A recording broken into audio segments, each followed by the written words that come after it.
I want to show you the last few moments of the game and to have your reaction to that as well. So let's just go through the last few seconds of the game and talk after. Very well played by Knight is going towards again. g6. Be careful. Knight g6, knight h4 is an idea. Bishop to d4, attacking that rook, rook b7. Knight to g6. Can play rook h7 now. h5, knight h4, king h3 or king f1. Ooh. At this point, king f1, you see the bar swinging. Did you realize you have serious chances? Oh, I thought I was winning after rook a6. Of course, it all was happening very fast, but I saw rook b1, rook a2, and then there's bishop b2, f3.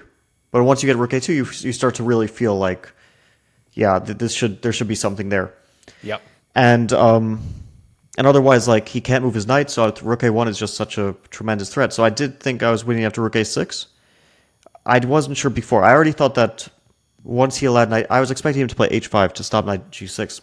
Once he allowed knight g6, I thought I was already much better. I think it turns out that king h3 sacking f2 is still sort of a draw, but okay, he's on the back foot, and it's for seconds. Yeah, he shouldn't have allowed knight g6, but also earlier in the game, I think he made some questionable decisions. Maybe he was like trying to thread the line between playing well and playing safely a bit too much, and he could have actually played for a win and many points, and instead he played a little bit too like trying to keep control, which is understandable, but sometimes you just have to go for it because it's also not like match over. You know, he doesn't win the match with a draw. He probably wins a match with a win. I mean, I would have to win 3 in a row. Yeah. So I think like psychologically a bit he was just trying to hold on to the lead. Maybe a bit caught in two mindsets, you know, trying to hold on to the lead, thinking maybe he's going to win the game, a little bit like psychologically torn. So, but after rook a6, yeah, I really felt it. Yeah. You can't be 100%, but I really felt I'm winning. That was close. The rook is coming. The rook is coming. Be careful. Rook to d1. Rook to d. Fabiano right now on the verge of taking the first blitz game. I'm not sure. Knight Knight g6. comes back to g6, catches the pawn just before promotion, and now I'm going to corral it. This is it. Fabiano winning, and he's up Wait a on second. the clock as well. No, rook to g5. No. That It's was still not, winning. That was not a win. It is still winning. For a second, rook g5 got Yasser excited. He saw the bar swinging. Yeah, I don't know. Sometimes the Heart attack for a second. the chess.com engine gets, of course, rook g5 is a totally safe way to win, but the chess.com engine can go a bit nuts, like for half a second. Yeah. I don't. It's just probably sometimes it has a bug. What are the feelings right now after the first game? Obviously, you still have a pretty significant comeback to mount in the remaining 3, but it's a good first step. How are you feeling? Do you believe in your chances at this point? Oh, definitely. I mean, of course, I wouldn't have been surprised if I had lost the match still after this game. I'm still behind, but it's so. I mean, winning with black, you know, you have 2 whites. He feels a bit nervous for sure after that. Two whites out of the last 3 blitz. It's blitz. In blitz, you do expect that you'll get chances at least, right? You might not take them, but you'll get chances. So, I certainly felt. Also, I could have lost the game. You know, it was a dangerous opening, objectively bad opening. So to actually turn it around, you just feel very, very fortunate to be in that position. And I did feel I would get chances, and I did many. He also got chances. Yep. And I think the second game was pretty straightforward. He made significant mistake, and then I do want to take you through the final moments of this game, because I would say probably this was your most satisfying game. With the black pieces, the Sveshnikov turns out absolutely ridiculously well. You get absolutely everything you need and want in a position, and then you construct this beautiful, beautiful diamond shape construction with the knight d3 and knight to e2. that basically that's a just nasty finishes. construction right there. It's terrible. That is a nasty construction. d3, knight e2, bishop c3. How do you defend against that? No, there's no defense at all. And then at some point, e3 is going to come as well. How did you feel about about the position right now? Were you I enjoying it a basically bit too much? I don't know because the thing is, of course, I realize that it's both winning and unblunderable basically. Yeah. Because my knight on e2 covers everything, and he can't even touch my pawns without sacking a full piece for them. And even then, I'm not sure that he usually can sack a piece without, it collapsing very quickly. Why On the other did hand, you want to put your pawn on a3? I found this quite I thought quite it, funny. I quite thought he amusing. couldn't do anything. And what's the downside? I didn't see rook h5. I just didn't see the move. So I basically thought, okay. I liked a4, a3. I mean, From if a you see rook conceptual point h5, of view. you play rook h5, of course. But since I didn't see it, and I thought, okay, I mean, I'm slowly going to, like, what I thought is I'm slowly going to sack an exchange on c4. Then I realized I can probably just open the h file with h5. But my first thought was just I'll sack on exchange on c4, and my pawns will promote. His king actually, he needs to get his king to f2, but it physically can never pass. It's in a net. It can never pass. So yeah, it is 100% of win. I mean, you cannot mess it up. It's impossible. Obviously, I didn't mess it up. But there is always that thought in the back of your mind, what if I just like blunder a pawn randomly and then things become more difficult? But yeah, this game came down to he blundered in the opening. On move 18 and 19, he played queen f4. He missed knight to e7. And after knight e7, I just get the center. And it's a free center. Yeah. And it's a really big center too. Yeah. It's a big, beautiful So center. it's a Sveshnikov that you would usually sacrifice. There are these like old Sveshnikov lines where black sacrifices the whole queen side, white has 3 connected passed pawns, but black gets the bishop pair, the center, and a lot of counterplay. Like really ancient theory. Here I didn't sacrifice anything, and I got the pawn on d4. It's like two extra central pawns. And also, opposite-colored bishops makes it even worse because white can't compete for the dark squares.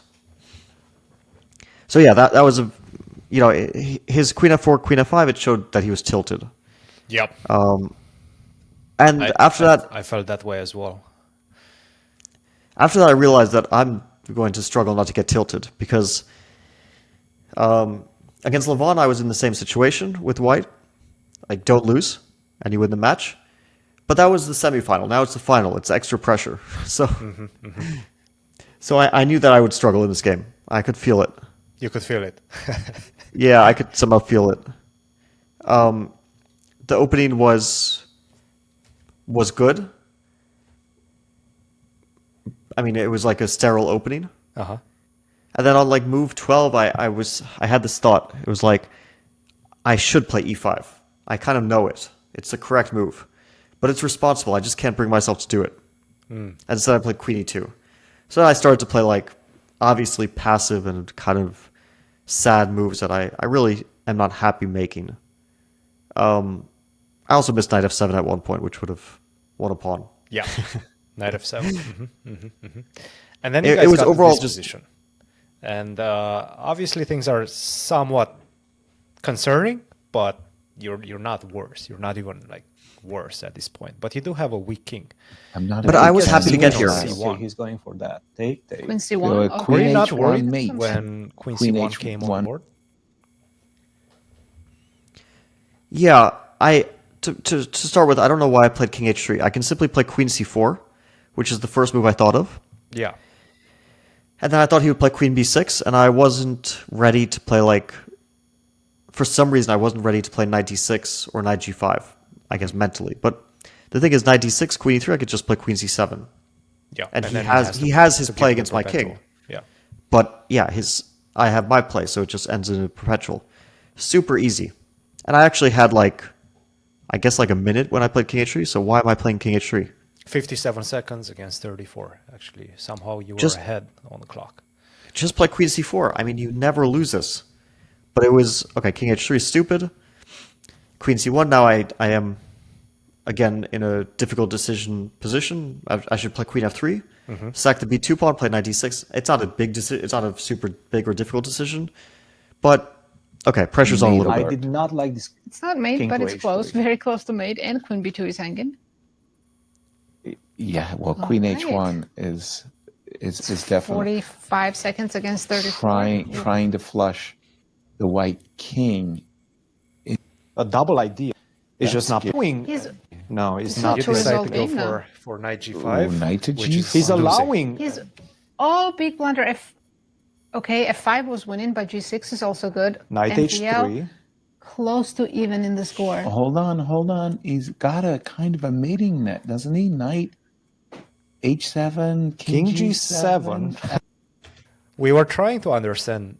I was not using the engine almost at all during the Blitz. I just didn't want to.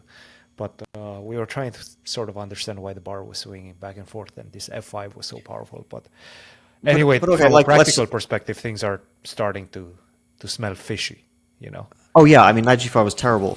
But the thing is, okay, first of all, I missed g6, so I'm lucky I'm not mated in 1. Yeah. That's the first good thing.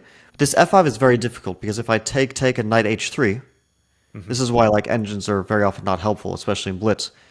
If he plays f5 king h4, he doesn't make progress so easily because knight g6 there's king g5.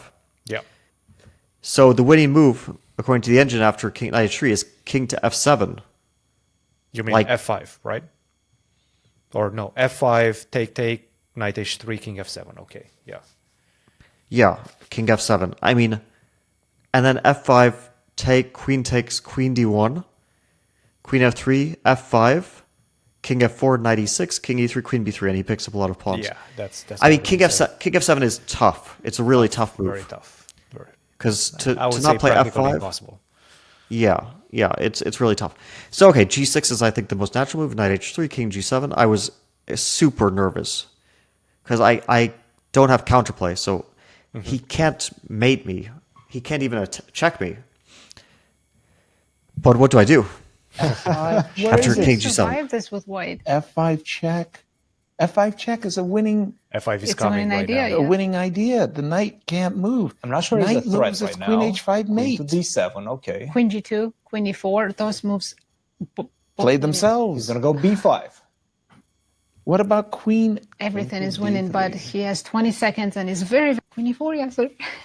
Check. If it's It's easy. Perhaps it's time for queen f3. No, queen to d5. F5 F5, is F5 wins F5 on the wins spot. piece.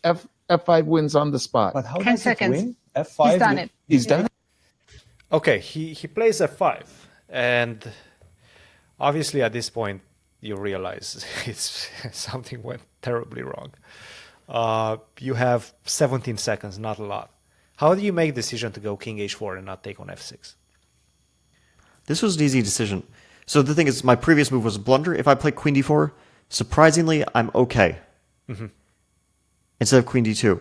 Yeah. Now, I didn't want to allow queen g2, queen e2 check, but it turns out I can play king h4 and then g4, and it's Somehow you dangerous, survive. but I survive. Yeah, queen d2, f5. But okay, this is very easy. If I take knight takes, king h4, queen f3. Right. So I saw this, and I also saw that king h4, queen f3, I have queen d7. I didn't have to think beyond that. I mean, it was like 5 seconds of thought. I saw that ef6 is immediately game over, and that king h4 is not immediately game over. on f6. At least not with the... You with the most felt obvious it's bad. move. You felt it's bad, but Oh, you yeah. didn't see the Yeah, bad. yeah. We'll show you I how. felt it's bad, but I Knight didn't takes see. f6. Correct. King to h4. Queen f3. Checkmate. Oh, king to h4 first. No, but now queen f3. And he plays queen f3, and you immediately play queen d7. I would assume now you just told me that you sort of were ready to do that. At this point, you realize it's all over. Obviously, the idea being that if he goes king h6, you take on h7, perhaps what he missed, and you know you make a draw.